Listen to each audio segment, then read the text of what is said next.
नमो भगवते वासुदेवाय नमः। नमस्कार दोस्तों, आप सभी का मेरे YouTube चैनल मायरा बॉयज़ में हार्दिक स्वागत है। आज की इस वीडियो में हम आपको बृहस्पतिवार व्रत कथा सुनाएंगे। कथा सुनने से पहले आप सभी से मेरा अनुरोध है, कमेंट बॉक्स में जय बृहस्पति देव जरूर लिखें। बोलो विष्णु भगवान की जय, वीर भगवान की जय। भारतवर्ष में एक प्रतापी और दानी राजा राज्य करता था। वह नित्य गरीबों और ब्राह्मणों की सहायता करता था। यह बात उसकी रानी को अच्छी नहीं लगती थी। वह ना ही गरीबों को दान देती, ना ही भगवान का पूजन करती थी और राजा को भी दान देने से मना किया करती थी। एक दिन राजा शिकार खेलने वन को गए हुए थे तो रानी महल में अकेली थी।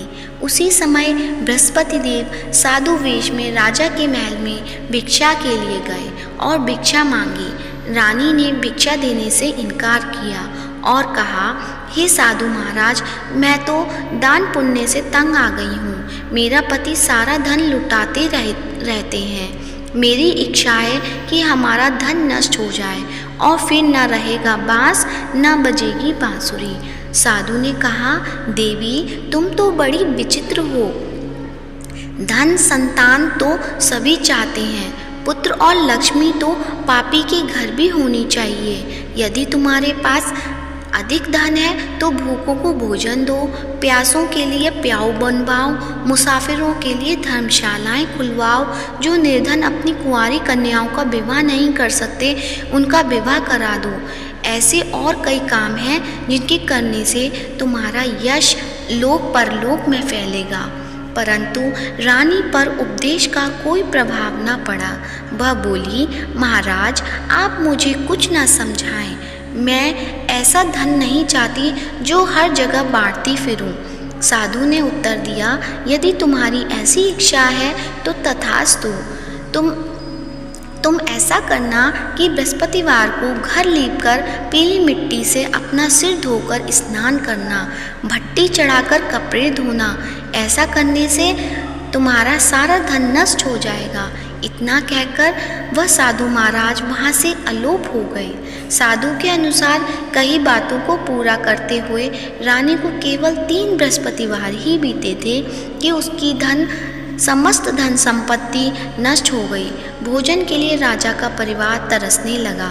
तब एक दिन राजा ने रानी से बोला कि हे रानी, तुम यहीं रहो, मैं दूसरे देश को जाता हूँ, क्योंकि यहाँ पर सभी लोग मुझे जानते हैं, इसलिए मैं कोई छोटा कार्य नहीं कर सकता। ऐसा कहकर राजा परदेश चला गया। वहाँ वह जंगल से लकड़ी काट कर लाता और शहर में बेचता। इस तरह वह अपना जीवन व्यतीत करने लगा।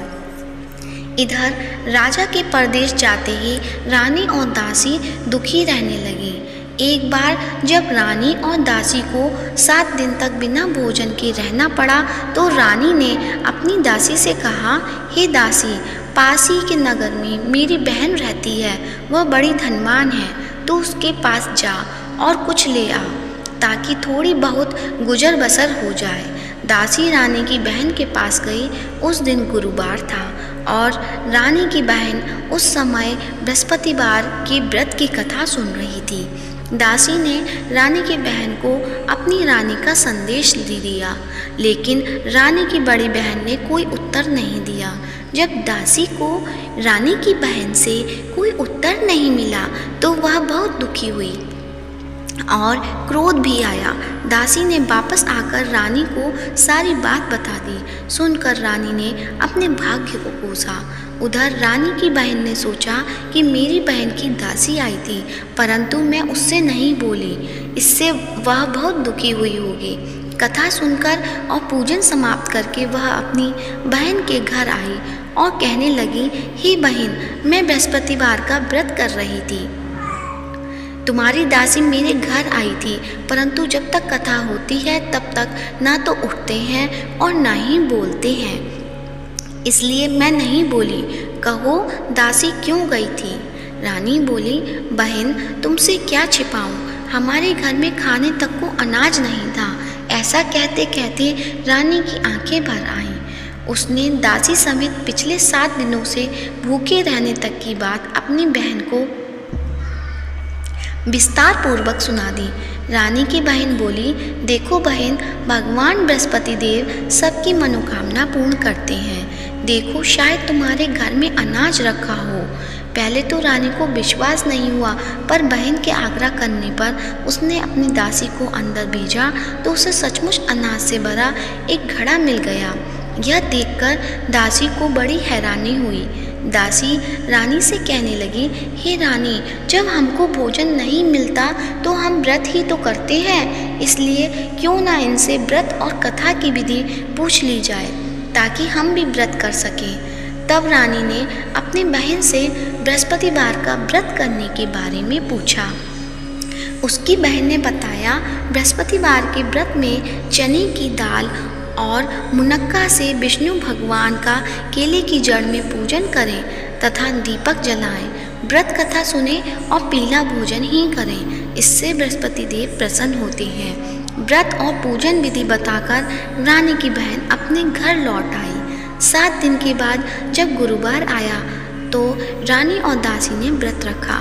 गुड़साल में जाकर चना और गुड़ लेकर आई, फिर उससे केले की जड़ तथा विष्णु भगवान का पूजन किया। अब पीला भोजन कहाँ से आए, इस बात को लेकर दोनों बहुत दुखी थे। क्योंकि उन्होंने व्रत रखा था, इसलिए बृहस्पति देव उनसे प्रसन्न थे। इसलिए वे एक साधारण व्यक्ति का रूप धारण कर 2 थालों में सुंदर पीला भोजन दासी को दे गए। भोजन पाकर दासी प्रसन्न हुई और फिर रानी के साथ मिलकर भोजन ग्रहण किया। उसके बाद वे सभी गुरुवार को व्रत और पूजन करने लगे। बृहस्पति भगवान की कृपा से उनके पास फिर से धन संपत्ति आ गई, परंतु रानी फिर से पहले की तरह आलस्य करने लगी। तब दासी बोली, देखो रानी, तुम पहले भी इस प्रकार आलस्य करती थी। तुम्हें धन रखने में कष्ट होता है, इस कारण सभी धन नष्ट हो गया, और अब जब भगवान बृहस्पति की कृपा से धन मिला है तो तुम्हें फिर से आलस्य होता है। रानी को समझाते हुए दासी कहती है कि बड़ी मुसीबतों के बाद हमने यह धन पाया है, इसलिए हमें दान पुण्य करना चाहिए, भूखे मनुष्य को भोजन कराना चाहिए और धन को शुभ कार्यों में खर्च करना चाहिए, जिससे तुम्हारे कुल का यश बढ़ेगा, स्वर्ग की प्राप्ति होगी और पितृ प्रसन्न होंगे। दासी की बात मानकर रानी अपना धन शुभ कार्यों में खर्च करने लगी, जिससे पूरे नगर में उसका यश फैलने लगा। बृहस्पतिवार व्रत कथा के बाद श्रद्धा के साथ आरती की जानी चाहिए। इसके बाद प्रसाद बांटकर उसे ग्रहण करना चाहिए। एक दिन राजा दुखी होकर जंगल में एक पेड़ के नीचे आसन जमाकर बैठ गया। वह अपनी दशा को याद करके व्याकुल होने लगा। बृहस्पतिवार का दिन था। एकाएक उसने देखा कि निर्जन वन में एक साधु प्रकट हुए। वह साधु वेश में स्वयं बृहस्पति देवता थे। लकड़हारे के सामने आकर बोले, हे लकड़हारे, इस सुनसान जंगल में तू चिंता मग्न क्यों बैठा है? लकड़हारे ने दोनों हाथ जोड़कर प्रणाम किया और उत्तर दिया, महात्मा जी, आप सब कुछ जानते हैं, मैं क्या कहूँ? यह कहकर रोने लगा और साधु को अपनी आत्मकथा सुनाई। महात्मा जी ने कहा, तुम्हारी स्त्री ने बृहस्पति के दिन बृहस्पति भगवान का निरादर किया है, जिसके कारण रुष्ट होकर उन्होंने तुम्हारी यह दशा कर दी। अब तुम चिंता को दूर करके मेरे कहने पर चलो, तुम्हारे सब कष्ट दूर हो जाएंगे और भगवान पहले से भी अधिक संपत्ति देंगे। तुम बृहस्पतिवार के दिन कथा किया करो। 2 पैसे के चने मुनक्का लाकर उसका प्रसाद बनाओ और शुद्ध जल से लोटे में शक्कर मिलाकर अमृत तैयार करो। कथा के पश्चात अपने सारे परिवार और सुनने वाले प्रेमियों में अमृत व प्रसाद बांटकर आप भी ग्रहण करो। ऐसा करने से भगवान तुम्हारी सब मनोकामनाएं पूरी करेंगे। साधु के ऐसे वचन सुनकर लकड़हारा बोला, हे प्रभु, मुझे लकड़ी बेचकर इतना पैसा नहीं मिलता जिससे भोजन के उपरांत कुछ बचा सकूं। मैंने रात्रि में अपनी स्त्री को व्याकुलता देखा है। मेरे पास कुछ भी नहीं जिससे मैं उसकी खबर मंगा सकूं। साधु ने कहा, हे लकड़हारे, तुम किसी बात की चिंता मत करो। बृहस्पति के दिन तुम रोजाना की तरह लकड़ियां लेकर शहर को जाओ। तुमको रोज से दुगना धन प्राप्त होगा, जिससे तुम भली भांति भोजन कर लोगे तथा बृहस्पति देव की पूजा का सामान भी आ जाएगा। इतना कहकर साधु अंतर ध्यान हो गए। धीरे धीरे समय बीतता होने पर भी फिर वही बृहस्पतिवार का दिन आया। लकड़हारा जंगल से लकड़ी काटकर किसी शहर में बेचने गया। उसे उस दिन और दिन से भी अधिक पैसा मिला। राजा ने चना गुड़ आदि लाकर गुरुवार का व्रत किया। उस दिन से उसके सभी क्लेश दूर हुए। परंतु जब दोबारा गुरुवार का दिन आया तो बृहस्पतिवार का व्रत करना भूल गया। इस कारण बृहस्पति भगवान नाराज हो गए। उस दिन उस नगर के राजा ने विशाल यज्ञ का आयोजन किया तथा शहर में यह घोषणा करा दी कि कोई भी मनुष्य अपने घर में भोजन न बनावे, न आग जलावे। समस्त जनता मेरे यहाँ भोजन करने आवे। इस आज्ञा को जो न मानेगा उसे फांसी की सजा दी जाएगी। इस तरह की घोषणा संपूर्ण नगर में करवा दी। राजा की आज्ञा अनुसार शहर के सभी लोग भोजन करने गए, लेकिन लकड़हारा कुछ देर से पहुंचा। इसलिए राजा उसको अपने साथ घर लिवा ले गए और ले जाकर भोजन करा रहे थे तो रानी की दृष्टि उस खूंटी पर पड़ी जिस पर उसका हार लटका हुआ था। वह वहां पर दिखाई नहीं दिया। रानी ने निश्चय किया कि मेरा हार इस मनुष्य ने चुरा लिया है। उसी समय सिपाहियों को बुलाकर उसको कारागार में डलवा दिया। जब लकड़हारा कारागार में पड़ गया और बहुत दुखी होकर विचार करने लगा कि न जाने कौन से पूर्व जन्म के कर्म से मुझे यह दुख प्राप्त हुआ है, और उसी साधु को याद करने लगा जो कि जंगल में मिला था। उसी समय तत्काल बृहस्पति देव साधु के रूप में प्रकट हुए और उसकी दशा को देखकर कहने लगे, अरे मूर्ख, तूने बृहस्पति देव की कथा नहीं करी, इस कारण मुझे दुख प्राप्त हुआ है। अब चिंता मत कर। बृहस्पतिवार के दिन कारागार के दरवाजे पर 4 पैसे पड़े मिलेंगे। उससे तू बृहस्पति देव की पूजा करना तो सभी कष्ट दूर हो जाएंगे। बृहस्पति के दिन उसे 4 पैसे मिले। लकड़हारे ने कथा कही। उसी रात्रि को बृहस्पति देव ने उस नगर के राजा को स्वप्न में कहा, हे राजा, तुमने जिस आदमी को कारागार में बंद कर दिया गया है वह निर्दोष है, वह राजा है, उसे छोड़ देना। रानी का हार उसी खूंटी पर लटका है। अगर तू ऐसा नहीं करेगा तो मैं तेरे राज्य को नष्ट कर दूंगा। इस तरह रात्रि के स्वप्न को देखकर राजा प्रातःकाल उठा और खूंटी पर हार देखकर लकड़हारे को बुलाकर क्षमा मांगी और लकड़हारे को योग्य सुंदर वस्त्र आभूषण देकर विदा कर दिया। बृहस्पति देव की आज्ञा अनुसार लकड़हारा अपने नगर को चल दिया। राजा जब अपने नगर के निकट पहुंचा तो उसे बड़ा आश्चर्य हुआ। नगर में पहले से भी अधिक बाग, तालाब, कुएं, बहुत सी धर्मशाला, मंदिर आदि बन गई हैं। राजा ने पूछा, यह किसका बाग और धर्मशाला है? तब नगर के सब लोग कहने लगे, यह सब रानी और दासी का है। उन्हें आश्चर्य हुआ और गुस्सा भी आया। जब रानी ने यह खबर सुनी कि राजा आ रहे हैं तो उन्होंने बांदी से कहा कि हे दासी, देख, राजा हमको कितनी बुरी हालत में छोड़ गए थे। हमारी ऐसी हालत देखकर वह लौट ना जाए, इसलिए तू दरवाजे पर खड़ी हो जा। आज्ञानुसार दासी दरवाजे पर खड़ी हो गई। राजा आए, उन्हें अपने साथ लेवा लाई। तब राजा ने क्रोध करके अपनी रानी से पूछा कि यह धन कैसे प्राप्त हुआ है। तब उन्होंने कहा, हमें यह सब धन बृहस्पति देव की इस व्रत कथा से प्राप्त हुआ है। राजा ने निश्चय किया कि 7 रोज बाद तो सभी बृहस्पति देव का पूजन करते हैं, परंतु मैं प्रतिदिन दिन में 3 बार कहानी तथा रोज व्रत किया करूँगा। अब हर समय राजा के दुपट्टे में चने की दाल बंधी रहती तथा दिन में 3 बार कहानी कहता। एक रोज राजा ने विचार किया कि चलो अपनी बहन के यहाँ हो आवे। इस तरह निश्चय कर राजा घोड़े पर सवार होकर अपनी बहन के यहाँ को चलने लगा। मार्ग में उसने देखा कि कुछ आदमी एक मुर्दे के लिए जा रहे हैं। उन्हें रोककर राजा कहने लगा, अरे भाइयों, मेरी बृहस्पति देव की कहानी सुन लो। वे बोले, लो, हमारा तो आदमी मर गया, इनको अपनी कथा की पड़ी है। परंतु कुछ आदमी बोले, अच्छा कहो, हम तुम्हारी कथा भी सुनेंगे।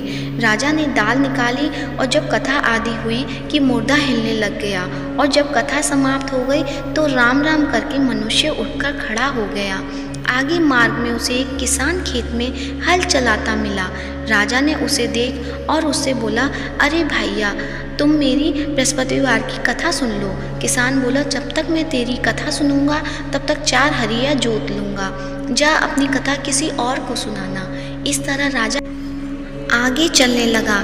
राजा के हटते ही बैल पछाड़ खाकर गिर गए तथा किसान के पेट में बड़ी जोर का दर्द होने लगा। उस समय उसकी माँ रोटी लेकर आई।